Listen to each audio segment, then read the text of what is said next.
Rádio Ceará News apresenta Enem Mais, com Regis Melo e Simval Farias. Um programa ligado no seu sucesso.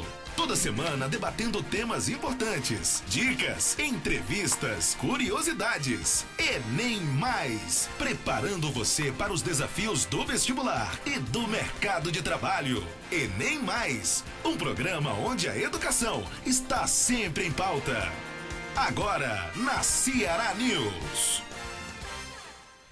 Fala galera, muito boa noite a você, telespectadora, você ouvinte da Ceará News. Você está curtindo agora o programa Enem Mais, 19 horas e um pouquinho, estamos entrando no ar, hoje com dois super convidados. Aqui, como sempre, o professor Simval Farias, que vai já dar o boa noite dele. Como sempre, nós temos muita interação, muito conteúdo, debate, dicas, enfim, esse programa ele é feito para você e você tem que participar, por favor, você deve participar.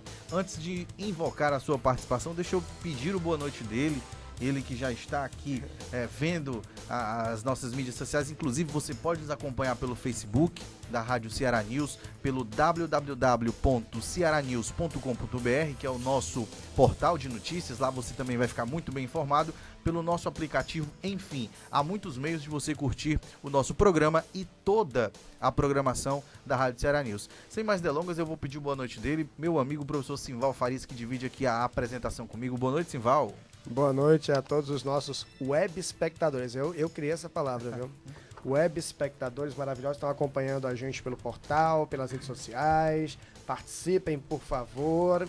Vocês que estão sendo invocados, eu gostei muito da palavra invocados, porque a nossa audiência é invocada. Exatamente, entendeu?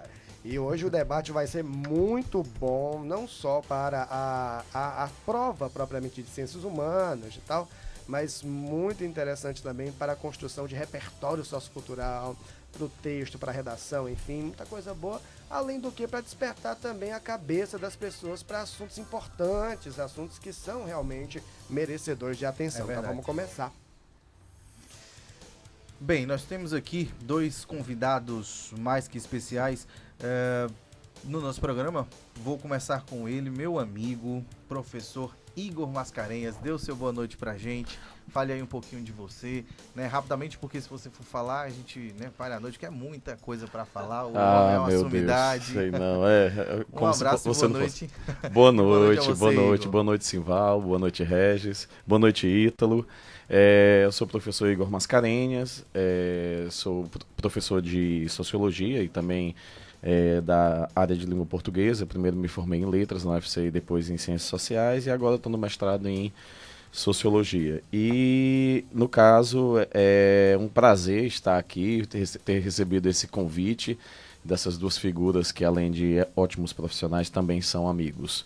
E vamos aqui ajudar a galera, né? Vamos ajudar a galera que está querendo aí passar no Enem. Também vamos tentar tirar aí algumas dúvidas relacionadas a assuntos que muitas vezes são perpassados de senso comum, então é interessante que a gente também aprofunde um pouco mais, mesmo com o tempo aí tão exíguo, mas a gente consiga fazer minimamente isso, né? Muito obrigado, Igor. Vai ser realmente um bate-papo legal e bem produtivo, né? Rico intelectualmente falando. E quem vai participar também desse debate comigo, Igor Simval, é o meu querido Ítalo Colares, professor Ítalo Colares. Professor, por favor, boa noite, se apresente. Boa noite, querido. Boa noite, Simval. Boa noite, Igor. Boa noite, galera. Tamo aí, tá certo? Professor Ítalo Colares, professor de filosofia, né?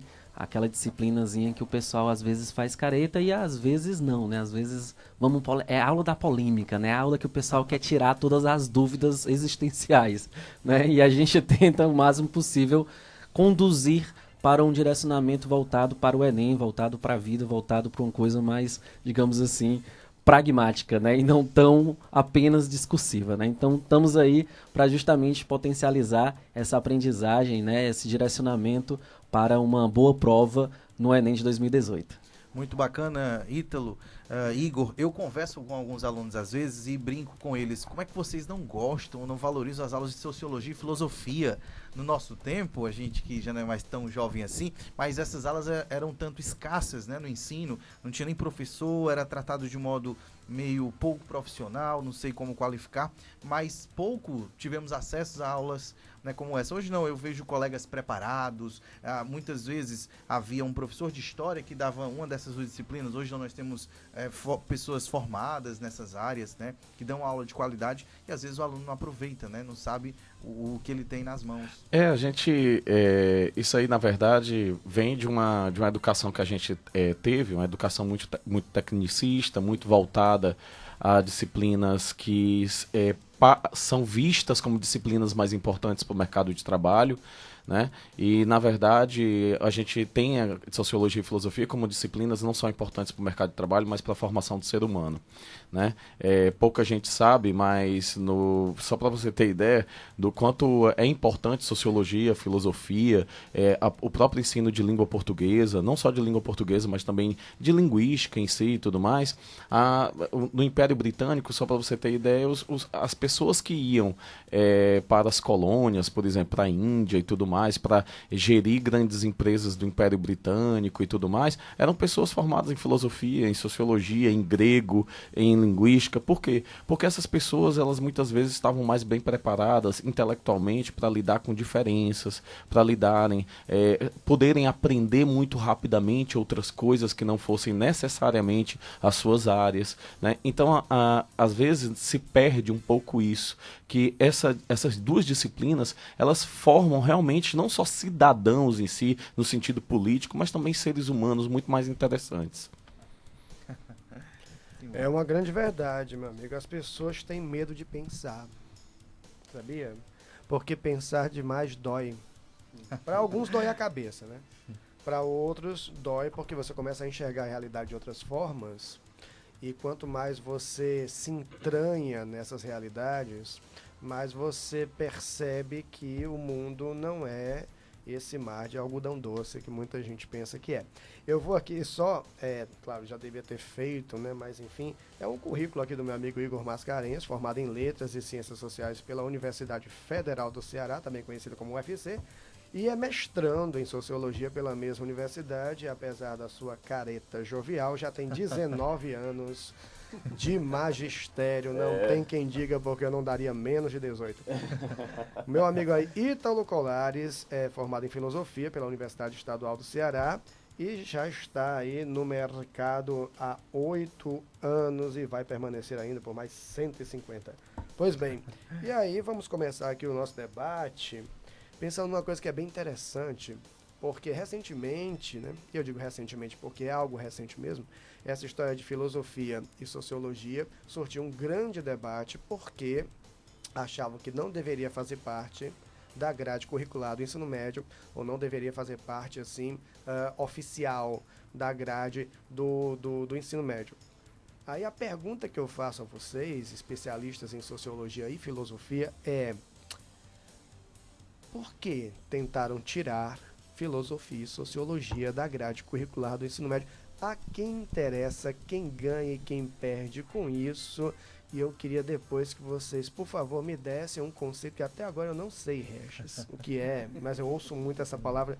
No final, por favor, me digam o que diabo é um doutrinador, pelo amor de Deus. Para alguns estamos olhando para dois, né? Mas não procede essa informação, né? Eu brinco muito. Se fosse assim, se eu fosse doutrinador, dizendo... meu sonho. 19 anos dando aula, eu teria tanta gente doutrinada, né? Ave Maria. Não, mas é interessante demais. Mas, Ítalo, por favor, começa aí a responder. Gente, é interessante a gente lembrarmos que a filosofia e a sociologia ela passou 34 anos fora da grade curricular do ensino médio, né?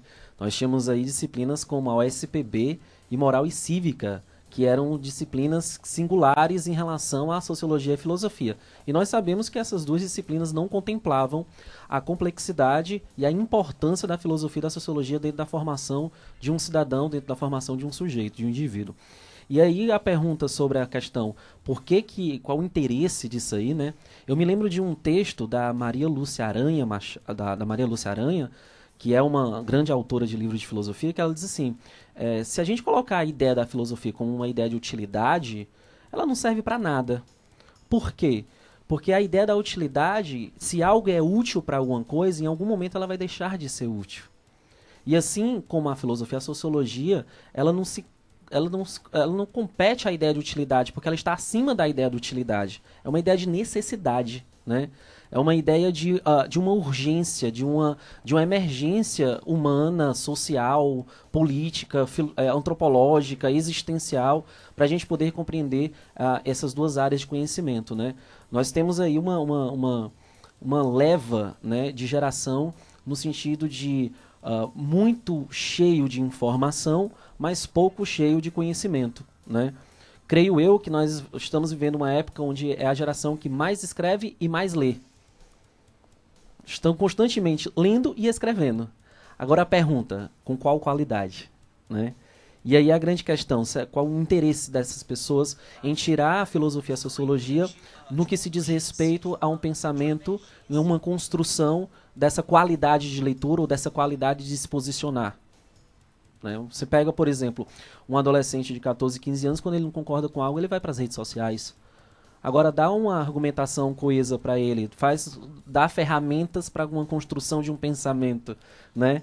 Mostra para ele, por exemplo, livros como O Príncipe de Maquiavel, ou então a questão de um pensamento da banalização do mal de Hannah Arendt, ou então o pensamento da questão do ser e o nada de Sartre, e dá a ferramenta para esse adolescente falar agora. Então tem alguém que tem esse interesse de tirar a filosofia e a sociologia do ensino médio, né? Transformar, alienar, né, o indivíduo de uma construção tão importante para a formação da identidade de um sujeito, para a formação da identidade da persona, né? Então tem uns interesses aí. Agora, quem interessa, eu acho que é uma pergunta que a gente tem um outro debate, né, porque é muita gente que interessa. As redes sociais, as pessoas também não entendem muito bem o mecanismo de funcionamento dessas redes sociais, né? Com certeza. Porque às vezes são lugares de conforto para quem tem certas opiniões, certas visões, certas ideologias, até por uma questão algorítmica. Vão formando aquelas bolhas informacionais, você está inserido ali numa bolha, você pesquisa, por exemplo, sobre um determinado assunto, você vai receber notícias sobre esse assunto, você vai ser convidado a grupos de pessoas que discutem sobre esse assunto, que tem uma visão muito parecida com a sua, e aí quando você chega diante de um contraponto, parece que a coisa se torna muito extremista, né? Pois é, e o pior é que realmente quando você tem um contraponto que vai justamente te dizer ou te falar argumentos que realmente estão embasados historicamente, sociologicamente, filosoficamente, em termos econômicos também. E a pessoa, ao invés de achar interessante, poxa, eu estava errado, agora que bom que isso me esclareceu. Não, na verdade, a maioria das pessoas acaba entrando numa de que ruim que isso não confirma a minha visão de mundo, né? Porque não confirma os meus preconceitos, não confirma os meus ódios, não confirma a minha posição dentro como eu me vejo dentro do mundo e como eu vejo o mundo. E essa não confirmação do mundo, ela realmente ela confunde, ela inquieta. Só que ao invés de ser inquietação para o conhecimento, levando para o conhecimento, não, é uma inquietação onde o indivíduo hoje ele está se fechando dentro desse conhecimento, desse pseudo-conhecimento dele, né? E aí é muito interessante porque a gente vive hoje esse império da opinião, né? Como se a opinião, não, mas isso aí professor, essa é a sua opinião. Eu disse, não é a minha opinião, não. Na verdade, são episteme construída ao longo de séculos, né? É ciência, no caso da filosofia, é filosofia que embasa todas as ciências, certo? É filosofia, é ciência, é todo um sistema de pensamento que veio antes de mim, antes de você, antes de todos nós que estamos vivos, né? E é diferente da doxa, né? Que os gregos tinham a doxa e a episteme, né? A doxa era aquela opinião que é realmente baseada na subjetividade e tudo mais. O cara pode ter um preconceito e tudo mais, mas a episteme não. A episteme ela é mais bem construída, ela é construída através de realmente desse conhecimento que é passado ao longo dos séculos. E, infelizmente, a gente não tem essa ideia hoje no Brasil de que opinião não é soberana. A opinião, ela deve existir? Deve. Mas ela deve existir também baseada num conhecimento epistêmico, um conhecimento bem construído. É para isso que a gente tem escola, é para isso que a gente tem internet também, né? Então é tomar muito cuidado com isso. E aí, completando a primeira pergunta que foi feita, inclusive, ainda estamos na primeira pergunta. É mal de ter um professor de sociologia ou de filosofia aqui e tal. Mas, completando essa primeira pergunta, é muito claro a quem interessa não ter sociologia e filosofia. O Darcy Ribeiro tem um artigo muito interessante e uma frase muito famosa que ele diz que a crise na educação no Brasil não é uma crise, é um projeto, né? Afinal, é um projeto que atende a certos interesses específicos, né? Afinal, você quer criar um povo, o quê? Minimamente educado para poder trabalhar, certo? Para poder operar um equipamento, para poder, inclusive, estar motivado, né, a ser criativo dentro do trabalho e tal, mas não como um cidadão, não como um ser humano, né, crítico, que entenda a sua posição no mundo, entenda onde é que ele se insere dentro de um sistema de poder e de opressão, de dominação, né? Isso não é interessante. Então, é muito interessante para a elite esse tipo de educação que a gente tem ainda hoje, mesmo com a sociologia e com a filosofia. Afinal, agora respondendo a questão do doutrinador, eu acho muito interessante... É aquela coisa, eu acho muito interessante isso. Eu queria muito ser doutrinador. Eu queria demais. Se eu souber o que é, eu vou ser. Eu queria demais. Na verdade, tem duas instituições que doutrinam e a gente não está falando da escola, né? Duas instituições que são historicamente que doutrinam e é o papel delas doutrinar. É a religião, certo? E também dentro do militarismo. Tem que haver uma certa doutrina militar. Certo? Agora, se você falar de escola, a escola ela educa e mesmo assim é um dos papéis, um dos atores, melhor dizendo, dentro do processo educacional. Você tem hoje a internet, você tem os amigos, você tem os pais, você tem a religião que o menino frequenta, você tem inúmeras coisas. Eu acho muito interessante que a gente fala que o professor é doutrinador, porque você coloca o adolescente como se fosse um abestado, né? Que a gente chama aqui no Ceará de abestado, né? O adolescente é um abestado que acredita em tudo que o professor diz, ele está preso numa sala de aula, meu Deus, o menino está preso, ouvindo, eu estou ouvindo. Alumnos, né? Então, é um desiluminado, né? Se ele quiser nem me ouvir, ele nem me ouve porque ele tem isso aqui, ó, certo? Celular para ficar olhando e às vezes eu nem percebo porque eu estou dando aula, sou babá. Então a questão é, nosso aluno não é doutrinado porque tem outros atores que estão envolvidos na educação dele. O professor, hoje principalmente, é só mais um. E a gente enfrenta um aluno, que eu digo no bom sentido, muito crítico. Isso é muito interessante, certo? É claro que essa crítica, como eu disse, tem que ser baseada, claro, no conhecimento, né? Muito interessante o que nós estamos falando, porque me vem à mente já uma segunda pergunta, né? Que posso começar com o Ítalo, mas o Igor também pode responder, é a seguinte: o que podemos falar sobre identidade cultural num país tão plural quanto o nosso, numa época de tantas vozes, né? Onde todo mundo, né, tem como falar, e muitas vezes, como nós já colocamos aqui, sem o devido embasamento, sem a devida experiência de vida, enfim. Como trabalhar essa questão, meu caro professor Ítalo? Assim, a grande mídia, né, e tudo mais, e todos os meios de comunicação, eles têm uma fala que, assim, a gente vive uma crise de identidade, né? A sociedade, ela está numa crise de valores e uma crise de identidade. E aí eu fico meio cabreiro com o que seria essa crise de identidade, o que seria essa crise de valores, né? Eu posso dizer que a gente está tendo uma revolução na identidade. Você foi bem feliz na pergunta no que se diz respeito à pluralidade. Nós brasileiros fomos formados sociologicamente, antropologicamente, por várias culturas. Então dizer que a gente teria um tipo de identidade é no mínimo absurdo, é no mínimo ignorância da parte de quem fala, né? Então a nossa identidade ela é plural, Porque quando a gente fala assim, identidade, a gente pensa que é assim, é uma coisa só, né? Eu vou usar um exemplo bem didático, né? E ao mesmo tempo bem bobo. Você não é o mesmo na frente de todo mundo. Você não é o mesmo na frente de sua esposa, da sua noiva, dos seus patrões, dos seus amigos. Você usa vários eus, né? Vários seus, digamos assim. E aí, nessa construção de identidade, você tem várias identidades. Você não tem a sua identidade, certo? Você tem a sua persona, você tem a sua essência, mas que ela se apresenta de outras formas. Então, a nossa identidade, ela é plural. Ela necessariamente é plural. Ela não é única, né? Você não tem assim, o que é o perfil do legítimo brasileiro? Aí a pergunta vai ser, de qual região? Né? É verdade. De qual região você está falando? Porque se eu vou para começo de história, né? Porque se você for pegar, por exemplo, fazer aqui, aí a gente vai fazer a manutenção dos estereótipos, né? Se você for pegar isso dentro de uma sociedade carioca, é aquele legítimo malandro, é o legítimo ali, não malandro no sentido negativo da palavra, mas é aquele cara ali que, né, que tem toda uma lábia, que tem toda uma coisa. Aqui no Ceará, o legítimo cearense seria o quê? Seria o caba, né? Seria o que tava ali, o que não teme, né? Mas que ao mesmo tempo, se aparece uma outra coisa mais esdrúxula, sai correndo, né? É o moleque, é o que vai ao sol, historicamente falando, né? O cearense é o que vai ao sol, é o que ri da própria desgraça, né? Então, primeira coisa que a gente tem que entender, qual seria a identidade do povo brasileiro? Então, de onde eu estou partindo essa pergunta? Qual a região que eu estou falando isso? Então, agora, ao mesmo tempo, é necessário a gente construir essa identidade? Sim. É importante, né?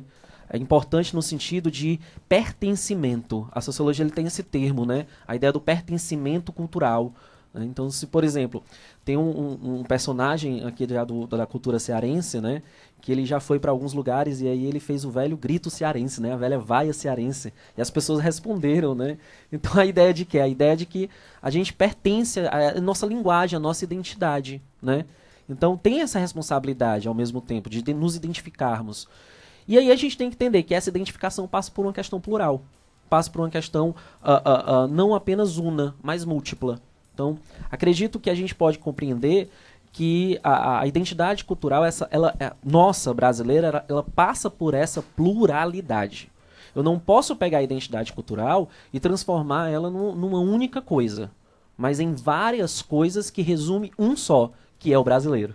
Outro detalhe, Ítalo, não sei se você já concluiu, o Igor vai também complementar a sua resposta, mas é que você falou algo muito interessante, que a construção não é algo que ele para no tempo e já está construído e pronto. Não, é uma construção, né, constante. Não é dado. Outra coisa que você falou, que acho que Emily Durkheim, se não me engano, o Igor trabalhou, os seres sociais.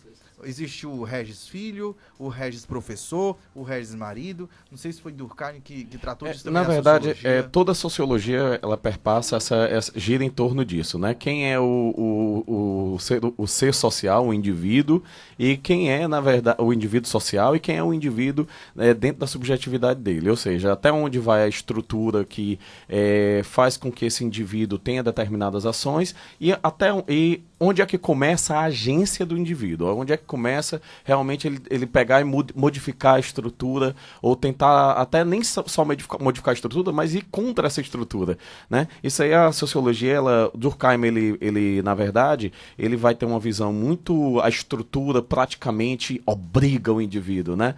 O Marx, ele tem muito isso também e tal, mas já o Weber, né? E aí uma série de sociólogos vão com o Weber, né? O Giddens, o Bourdieu, né? Vários sociólogos que vieram do século XX, né? Vão em maior ou menor medida dizer assim, sim, a estrutura ela vai agir de uma tal forma sobre o indivíduo que ela chega a ser irresistível muitas vezes. Como assim? O fato de nós estarmos aqui vestidos da forma como nós estamos vestidos, inclusive nos comportando da forma como nós estamos nos comportando, inclusive corporalmente, né?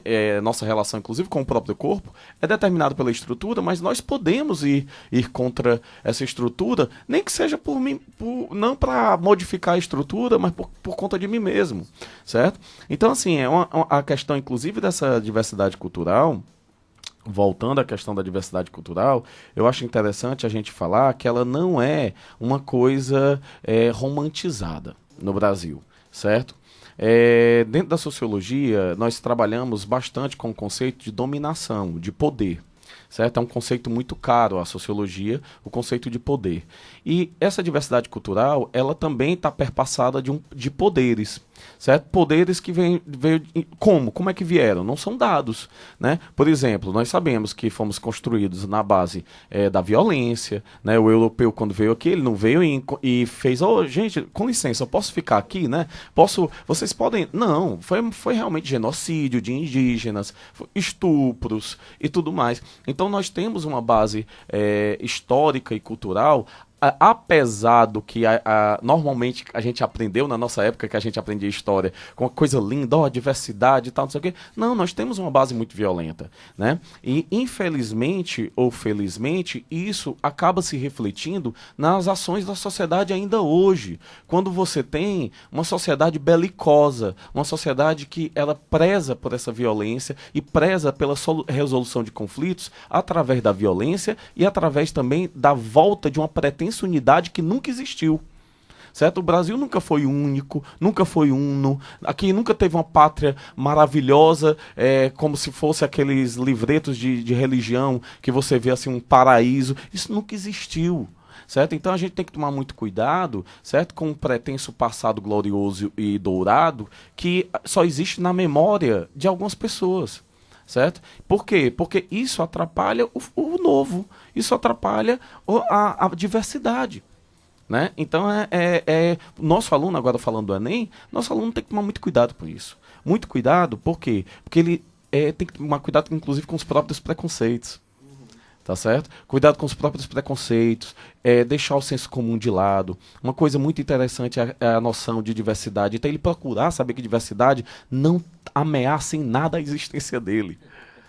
Né? Não ameaça em nada a existência dele. Né? Então a própria filosofia, com o Nietzsche, vai falar sobre esse conceito dessa ameaça do novo, né? De você querer cristalizar o passado. É tomar muito cuidado com isso. Né? É justamente, acho que o contrário, né? A diversidade que permite que ele... Queria, né, só aqui fazer um adendo, como diz o outro, né, e tal. Que essa questão da diversidade é realmente uma coisa muito complexa, principalmente para a cabeça de um jovem, entendeu? Quando a gente fala de diversidade, parece que atiça, de alguma maneira também, como eu estou diante do que é diferente, sempre tem aquela inquietação, né, de estar diante do que é diferente, inquieta, e para muita gente até incomoda estar diante do que é diferente, entendeu?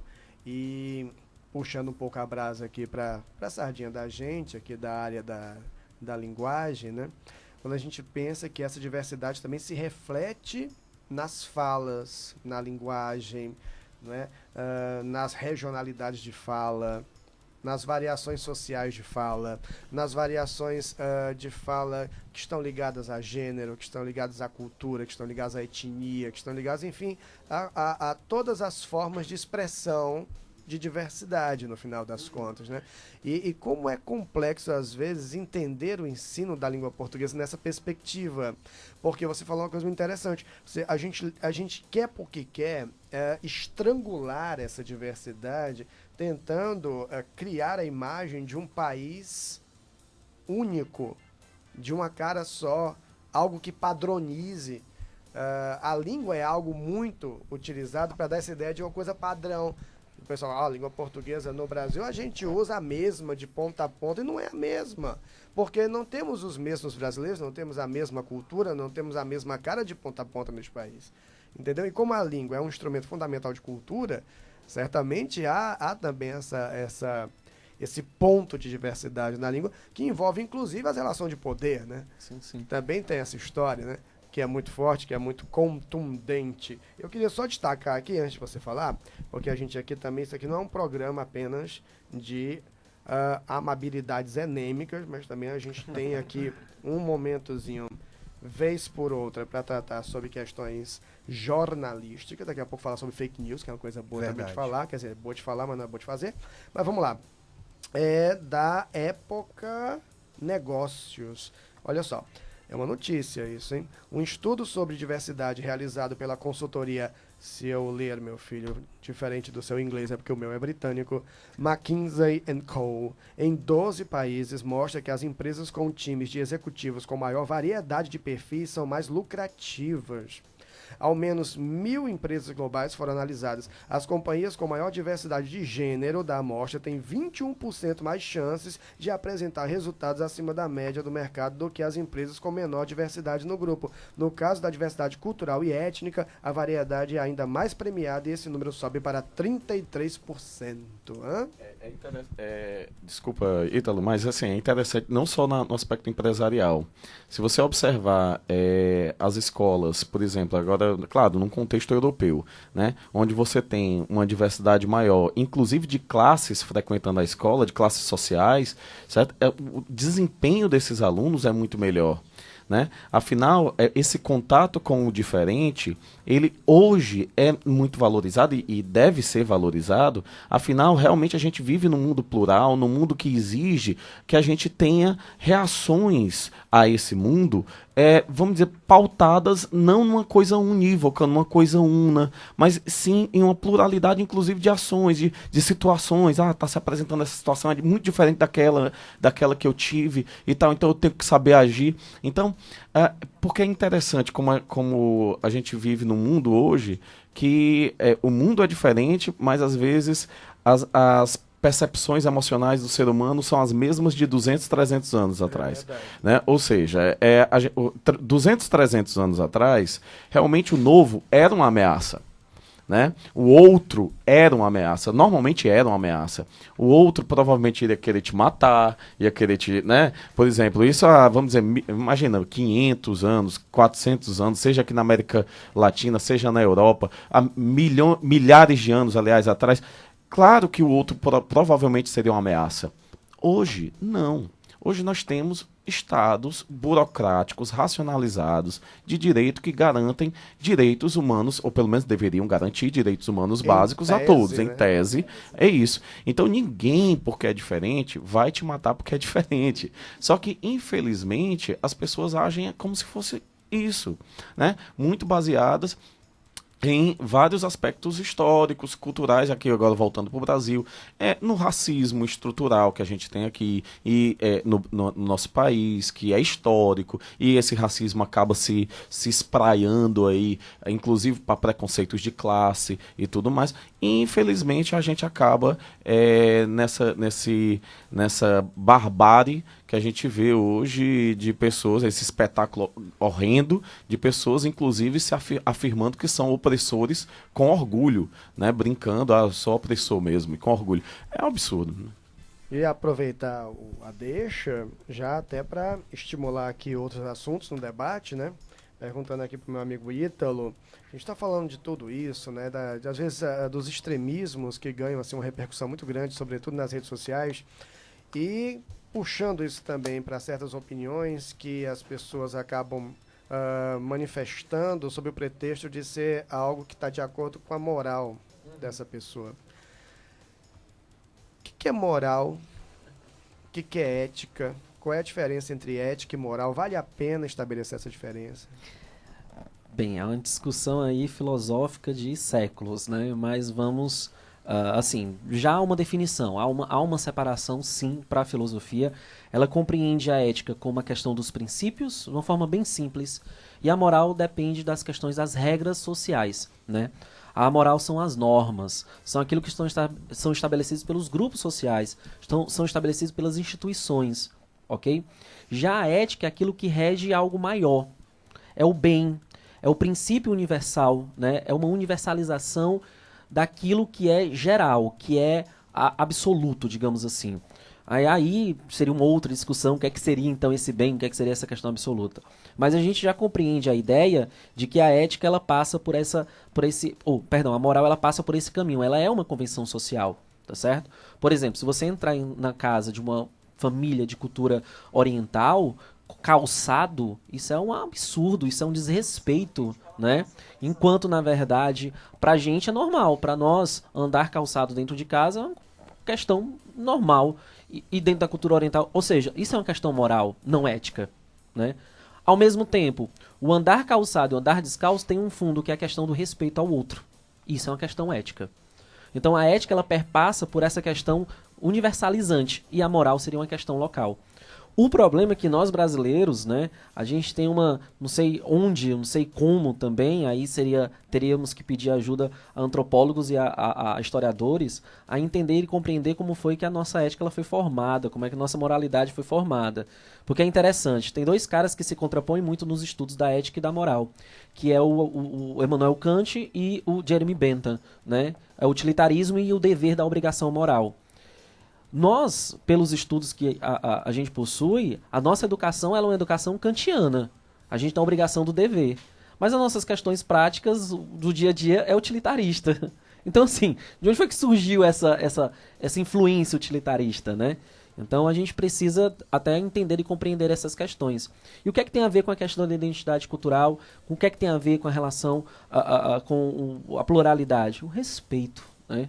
Penso que perpassa pela questão do respeito. Aristóteles dizia que nós somos animais políticos. Somos animais que somos seres, o zoon político, né? É o termo que ele utiliza. Não para vivermos isoladamente, mas para vivermos em conjunto. Ok? E dentro dessa construção dessa sociedade, a gente precisa compreender um trocinho chamado de alteridade. A questão de colocar no lugar do outro. O filósofo francês Jean-Paul Sartre, ele trabalhava muito a ideia da liberdade vinculada à questão da responsabilidade. E a responsabilidade em relação a mim e a responsabilidade em relação ao outro. Se o outro é diferente, deixa ele lá, respeite ele, o outro. Então, trate ele da forma como você gostaria de ser tratado. O imperativo categórico kantiano, tá certo? No sentido de que tem que obedecer à questão do respeito pelo respeito e pronto, né? Porque é assim que se alcança a maioridade. O que é que seria a questão da maioridade? Eu cumprir a ética não porque alguém está me dizendo que tenho que cumprir, mas porque simplesmente eu entendo que tem que ser feito. Então não é aquela coisa meio medieval de que existe uma força superior que diz que eu tenho que fazer. Mas eu tenho que fazer porque eu tenho consciência que tem que ser feita. Né? Então é uma coisa onde os existencialistas batem muito nessa tecla. E aí onde é que a gente pode trabalhar nessa questão, né, do Enem também? Na própria construção do teu argumento em relação à redação. Não é porque eu discordo daquela fala, não é porque eu discordo daquele posicionamento que eu tenho que ir lá botar todas as minhas amarras, né, de ódio dentro daquilo ali. Beleza? Não é por conta disso. Respeite o outro, coloque-se no lugar do outro. Né? Nós temos aí, por exemplo, um dado alarmante. Né? 53 pessoas apenas tiraram nota 1000 na redação do Enem em 2017. Cara... 53. De milhões não é assim. Eu fiquei assim... eu pensei que era 53 mil. Que já seria pouco, né? Que seria pouco. Mas não é só 53. É uma sala de aula. A cada ano vai diminuindo um pouquinho mais também. E acima de 900, mesmo assim, muito pouco. 0,36% dos alunos. A maioria ficou entre 400 e 600. Pois é. Quando eu recebi minha nota, eu fiquei frustrado. Eu fiz o Enem ano passado, eu fiquei com 840, né? E eu queria pelo menos chegar no 1000. É porque no outro ano eu tava com 940, né? E eu queria chegar no 1000. E aí, infelizmente, não deu certo. Eu tava tão cansado já e eu finalizei de qualquer jeito mesmo, eu assumo essa falha e passo para os alunos, não façam isso, né? E aí a questão nessa construção é justamente o quê? A questão do respeito. Quantas pessoas não conseguem compreender que um deficiente auditivo tem problema em relação à formação educacional, formação profissional no nosso país? E um dado assim que, a meu ver, também é alarmante, pasmem, senhoras e senhores do Conselho de Jovens, ferir os direitos humanos não zera a redação, sabia que não mais? Pois não é. Zera a redação, ferir os direitos humanos. No final do... Impressionante. Agora, é o que eu digo para meus alunos, olha, não zera, mas baixa a nota. Exatamente. Baixa a nota até porque você feriu os direitos humanos, você está ferindo algo tão fundamental, tão básico, é tão essencial a qualquer argumentação, que é o fato de você ter que respeitar os direitos básicos da pessoa humana, que você está ferindo também a coerência. Você não está sendo coerente com a coerência externa, né? Você não está sendo uma pessoa coerente, você não está... Agora, só o fato de não zerar já é preocupante, né? Mas, enfim, mesmo assim, baixa a nota. E aí eu até recomendo, para quem acha que direitos humanos é coisa de direito dos humanos, é coisa de vagabundo e tudo mais, porque, infelizmente, a gente tem essa realidade, dê uma olhadinha, tem um vídeo no YouTube da ONU, que tem assim, afinal, o que são direitos humanos? É muito interessante porque ele vai trazer uma história dos direitos da pessoa humana, é muito interessante. E aí ele vai mostrando que realmente são necessários os direitos humanos, porque são direitos simplesmente pelo fato de você ser um ser humano. Quando você diz assim, os direitos humanos, defende vagabundo e tal, eu digo assim, gente, olha, é o seguinte, por que não vai na casa do policial e tal, não sei o que. A polícia militar, que aliás, infelizmente, ganha muito pouco, infelizmente não tem o apoio que deveria psicológico, certo? Infelizmente não tem o apoio também no que diz respeito. Isso é qualquer polícia militar, praticamente, no Brasil. Eu não estou falando de um estado ou de outro, não. Eu estou falando de todos. É uma situação terrível, certo? Mas nós temos, como a polícia militar, é o Estado. É o braço armado do Estado. Certo? Então, quando o policial militar erra, ele está sujeito a regras, como o Weber disse, regras racionais, burocráticas. Se ele errou, ou se ele não errou, mas você tem que averiguar isso. Afinal, aquilo ali é o Estado, ele está representando o Estado. Então, da mesma forma em que ele está representando o Estado ele está pronto para, ou pelo menos deveria estar pronto, para defendê-lo, ou se alguma coisa acontecer com ele, tá ali, junto à família e tudo mais, e tal, com a pensão e tal. Ninguém aqui está discutindo o valor da pensão, nem nada, mas o policial militar é o Estado e tem o Estado. Quando você fala em direitos humanos, você está falando justamente de pessoas, de olhar para pessoas que não são parte do Estado e que, historicamente, pelo contrário, sofreram geralmente opressão por conta desse Estado ou podem sofrer. Então ninguém está defendendo, por exemplo, vagabundo, quando a instituição dos direitos humanos vai lá e tal, defende vagabundo. Não, só vai observar se o Estado cumpre o básico, que é prender. Ah, não, é suspeito? Vamos ver se é suspeito. Prender, se é tratar de uma forma, usar a força necessária, porque afinal tem que usar força muitas vezes, enfim, afinal é polícia, né? Não é um professor, né? E tal. Então, se usou a força necessária, se o Estado está julgando direito, se está cumprindo ali a prisão da forma como deve, né? Não é nada demais, não. Só que, infelizmente, aí a gente chega naquela questão da falta de alteridade, que as pessoas acham que deve se jogar numa masmorra e esquecer a pessoa lá, né? E também porque, vamos lembrar que os direitos humanos não estão só inseridos na violência, não. Não, de forma alguma. Também estão ali observando desigualdades sociais, fome, miséria, enfim, tudo isso, os direitos humanos atuam em diversos setores. O que chama mais a atenção é essa parte da segurança, da violência e tal, porque há esse extremismo, gente puxando demais para um lado, puxando demais para o outro, dizendo, não, tem que... Eu vi agora, recentemente, um vídeo de policiais que estavam ali fazendo, enfim, aparentemente torturando. Isso aqui em Fortaleza, recente isso. Foi ontem, antes de ontem, não lembro. Aparentemente torturando.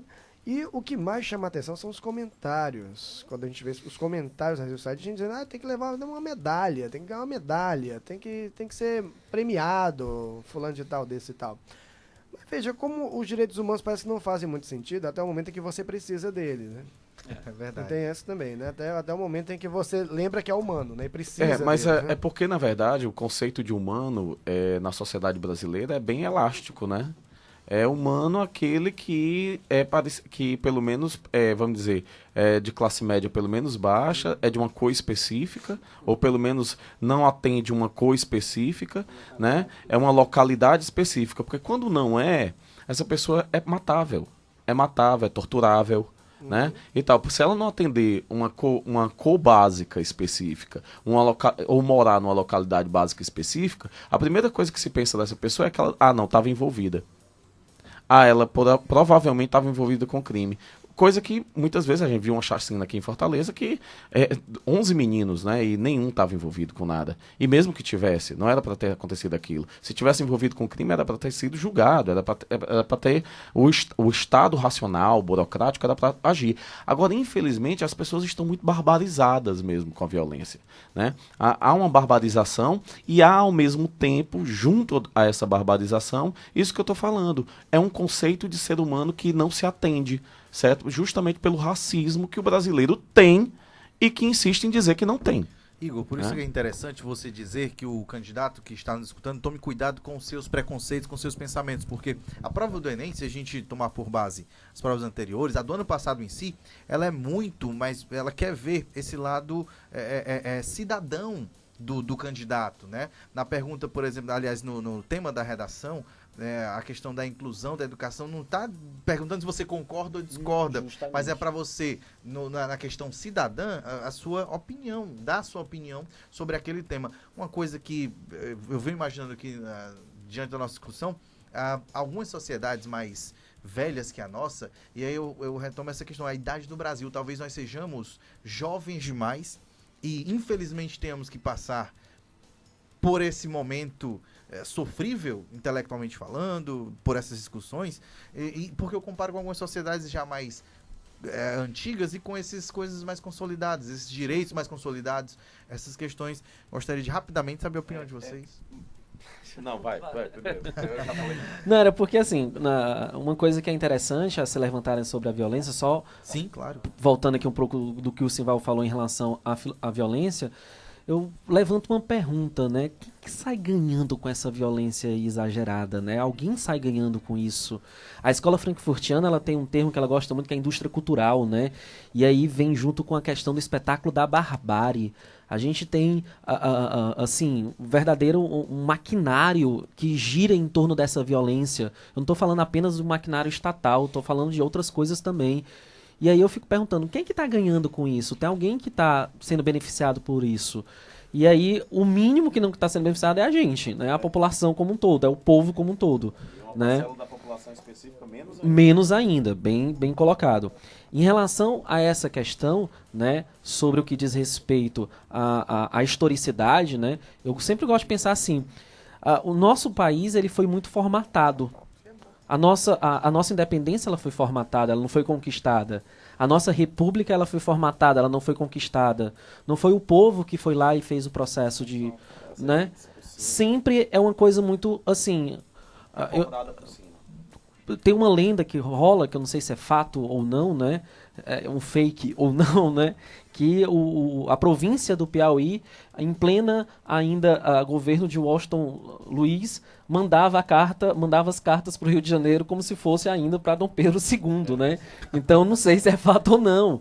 E aí pelo tamanho do nosso país, pela a grandiosidade que é, então as formatações é muito, né? Digamos assim, é muito montada. A nossa república foi muito montada, a nossa Constituição em 88 foi muito montada, é um negócio muito assim, é muito de alto para baixo, né? Então o povo, ele fica muito aquém daquilo que poderia ser, né? A gente vê as mudanças acontecendo e fica, como assim, né? O processo democrático brasileiro tem menos de 40 anos, mais ou menos. Nosso primeiro presidente eleito, democraticamente falando, diretamente pelo povo, tá certo? Foi em 89, né? Foi pelas eleições de 89. E deu no que deu. E deu no que deu. Não vamos, né? Não quero citar a questão dos nomes, Fernando Collor de Mello. Então, assim, nessa questão, tá certo? É estranho, é muito estranho. Você vê aí que nós estamos aqui há mais de 30 anos num dualismo, né, político, digamos assim, ou é um ou é aquele outro, né? Não tem uma terceira via ou não apresenta-se uma unificação. E é uma coisa meio maniqueísta também, né? Total, coisa assim, é. O bem Um é mal, né? O outro é o bem, o outro, mas é que se eu defendo esse tipo de ideologia, o outro, né? É aquela coisa de volta de novo, questão da alteridade, a questão de ver, poxa, se o outro tem um pensamento mais, por que eu também não utilizo, né? Agora foi interessante você ter falado sobre a questão da idade do nosso país, né? Porque, na verdade, se a gente for observar, existem países, inclusive, mais novos que o Brasil, ou mais ou menos na mesma idade. Por exemplo, se você pegar aqui Austrália, Nova Zelândia, que são países desenvolvidos hoje economicamente e têm uma sociedade de bem-estar interessante, que são mais novos até do que o Brasil, mas a questão não é necessariamente a idade do país. A gente vive em um país que só há 128 anos, se eu não me engano, ou 129 anos, nós saímos de um regime de escravidão que durou mais do que o dobro disso. Certo? Um regime de escravidão que durou mais de 300 anos. 3 séculos certo? de escravidão. 3 séculos de escravidão, e nós somos resultado direto, culturalmente, inclusive, desse regime. Certo?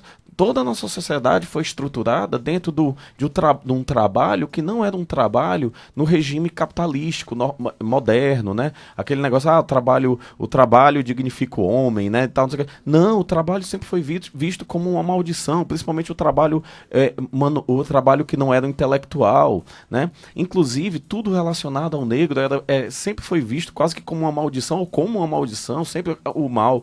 Então, e o negro como representação do pobre ou do miserável, também levou isso para o pobre e para o miserável. O pobre e o miserável são amaldiçoados diante de uma cultura que faz isso, né? Então, assim, o que nós precisamos, para encerrar aqui, é a questão da educação mesmo, é da cultura. O brasileiro, ele precisa, através da educação e da cultura, de uma cultura e de uma educação que o ensine a alteridade além da sua classe. E, inclusive, consiga também, quando é dessa classe, se perceber como essa classe que historicamente é oprimida e não votar e nem apoiar quem os oprime. Né? Então, assim, se entender como parte dessa classe, entender que faz parte de um processo histórico e, se você não é parte dessa classe, entender que você não pode perpetuar uma opressão a essas classes menos favorecidas. Então, assim, a gente precisa hoje, eu acho que a entrevista hoje girou muito em torno dessa palavra. A gente precisa dessa alteridade, mas não é uma alteridade cínica, nem uma alteridade frufru, não. A gente precisa entender que a alteridade é algo que sim, que se ensina, que se coloca no processo educacional e que tem que ser colocado no centro do processo educacional brasileiro. E para os nossos alunos que estão ouvindo atentamente, não é autoridade, criança, é alteridade. Vem de alter. Autoridade já temos demais neste país. Precisamos de alteridade. Você não sabe o que é, se ponha na condição do outro. Exatamente, é importante demais. Ô Simval, a pergunta que não quer calar, que você vai fazer aos meninos, que horas já são? estamos, sim, peraí. né, infelizmente, eu quero só dizer, passa rápido, né? Passa muito rápido que a gente está batendo um papo assim legal. Você sabia, tem um momento aqui, não tenho esse momento, eu estou inaugurando agora, na verdade. Você sabia que no dia 30 de agosto de 1821 nasceu Anita Garibaldi? Não sabia. Semana tem gente que não sabe nem que hoje é 30 de agosto. É verdade. Semana passada tivemos o aniversário de Paula Toller. Foi hoje, Paula Toller. Busquei aniversário Paula Toller semana passada. Estamos melhorando as referências a cada quinta, né? Mas eu vou aqui trazer para a cultura de massa, porque também no ano do Senhor de 1972, num dia 30 de agosto, nasceu a atriz norte-americana Cameron Diaz, hein? Cameron Diaz. Cara, maravilhosa. Anotem essa data. Inoxidável. Questão 38 da prova do Enem. E por falar que isso foi a deixa justamente para isso. É verdade. Meus queridos, por favor, estamos chegando pertinho, aliás, muito perto do final, mas só para satisfazer assim a sede de curiosidade dos nossos ouvintes, dos nossos web espectadores, na filosofia, o que você acha que é mais, vamos usar essa palavra, caível, assim, no Enem? Galera, prestem atenção bastante no que diz respeito às chamadas temáticas da filosofia, né? Teoria do conhecimento, filosofia política, ética e moral. Ética e moral, todos os anos tem uma questão que cai no Enem, tá certo? A questão da filosofia política, eu já falei, né? A filosofia grega está sendo vista com bons olhos nos últimos vestibulares, principalmente Aristóteles, tá certo? Digamos assim, a filosofia contemporânea no que se diz respeito à questão prática, né? Nós tivemos ano passado uma questão do Habermas sobre a questão da democracia comunicativa, beleza? Então, é interessante a gente dar essa olhada. Mas aí eu pontuo precisamente essas 4 temáticas. Filosofia política, ética e moral, teoria do conhecimento, tá certo? E filosofia contemporânea. São 4 pontos importantes para o Enem de 2018 e que a gente fique atento para isso, tá certo? Beleza. Igor? O Enem ele tem trazido ele tem alguns temas muito caros. O primeiro deles é essa questão da diversidade cultural, né? Da alteridade, da pluralidade cultural também. É muito interessante o quanto ele traz também sobre cultura, não só a cultura brasileira em si, mas cultura africana, cultura indígena também. Bastante coisa sobre isso. Teoria sociológica cai um pouco menos, mas cai. É interessante você entender essa diferença entre a estrutura social e a agência do indivíduo, e aí a sociologia clássica, Durkheim, Marx e Weber, né? Também muito caro poder, Estado e política, né? Poder, Estado e política são assuntos que sempre caem. É interessante não só o aluno saber sobre direitos civis, conhecer o conceito de cidadania, como também é interessante, inclusive para a própria redação dele, ele saber o funcionamento dos 3 poderes no Brasil. Porque muitas vezes isso vai fazer com que ele não seja generalista demais, inclusive na redação, dizer, o governo deveria. Não, mas que parte do governo, que poder faria isso, né? Então é interessante também. Movimentos sociais, quais são as causas dos movimentos sociais no Brasil, quais são as consequências desses movimentos sociais, e aí eu coloco o movimento agrário, o movimento negro, o movimento feminista, movimento ambientalista, certo?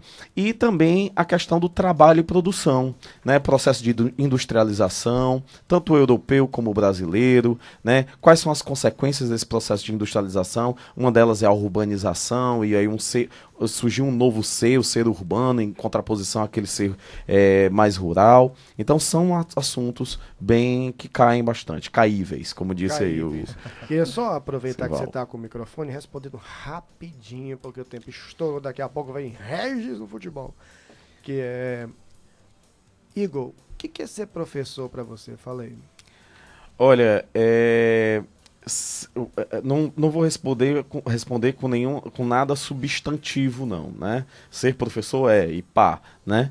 Mas em 19 anos que eu dou aula, ser professor para mim é quando eu percebo que alguém que eu fui professor dessa pessoa, eu percebo que essa pessoa, ela hoje tem uma visão de mundo, é uma pessoa interessante, é uma pessoa, é um cidadão, é um ser humano legal, e isso me dá orgulho. Então, assim, ser professor para mim é ter esse orgulho dos outros, sabe? Quando dizem assim, eu tive orgulho de ser seu aluno, não, eu tenho mais orgulho dos meus ex-alunos e dos meus alunos, acho, do que eles têm de mim. Um exercício de alteridade, né? Verdade. Ítalo, para você, Guido, quer ser professor, hein? Bem, como eu sou amante da cultura e da filosofia Star Wars, né?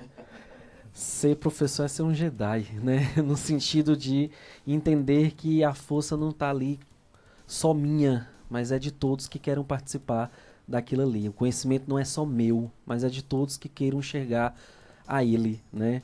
Então, eu gosto muito por isso que eu gosto muito de chamar meus alunos de padawans, né?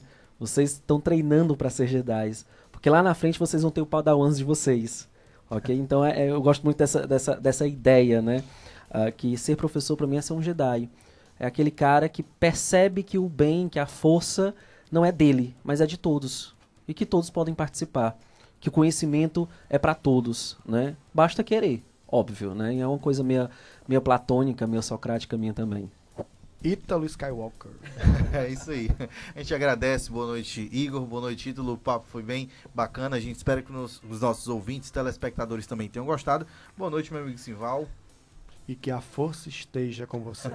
Estaremos aqui na próxima quinta-feira, às 19 horas, com o Enem Mais, com mais assuntos interessantes para debatermos. Para Biologia e Geografia na próxima Biologia e Geografia. Olha aí que áreas interessantes, hein? Você é nosso convidado. Um abraço e até lá. Continue conosco na Ceará News. Tem agora No Balanço da Rede, comigo de novo, Zeca Lemos e Matheus Lima. Não perde. Abraço. Valeu. Show de bola.